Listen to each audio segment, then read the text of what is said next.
Good morning po sa inyo lahat. Isa pang muli yugto ng ating daily Bible blessings. Pamagat po ng ating aling umaga ay kahit hamak at mahirap lamang. Kahit hamak at mahirap lamang. Normal lang po nating isipin na kung tayo hamak o mahirap lamang, wala tayong gaano magagawa o maibigay sa gawain ng Panginoon. At bilang isang pastor, meron nga pong tukso na marihanapin ko bilang mga posibleng miyembro ng iglesia ay mga taong mayayaman o may malaki maibigay sa iglesia. Ngunit po iba po ang tingin ng Panginoon ukol dito.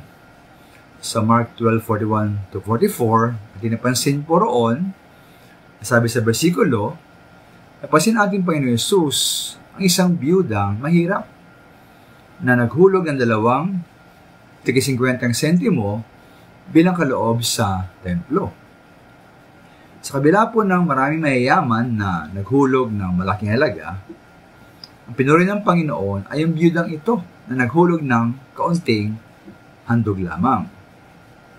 Ngayon po, ayon sa Panginoon, ang ihandog po ng biyudang ito, kahit maliit lamang, ay higit na marami kaysa sa inulog nilang lahat. Daig ng mahirap ang mayayaman. Bakit po? Dahil po ang binigay ng ibang mayayaman ay bahagi lamang ng kanilang kayamanan.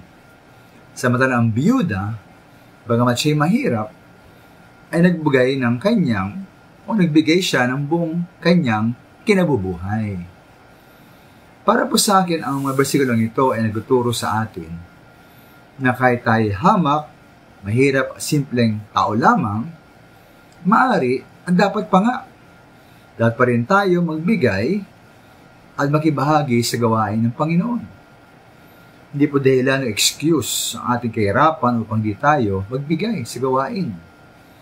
Kaya po sa Maranang Tipan, Old Testament, may iba-ibang uri ng handog. Ayan po sa Leviticus chapter 1 ng Old Testament, ng Biblia, mayroong baka, may tupa o kambing ng mga handog. Meron din pong ibon tulad ng bato-bato o kalapati. Meron ding harina.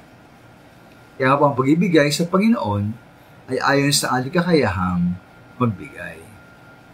Ang mahalaga po ay ano man ang ating iniaalay sa Panginoon, binibigay sa Panginoon, ito po ang ating pinakamahusay. Tapos sa Panginoon, ika nga ay ang ating pinaka-best. Maraming salamat.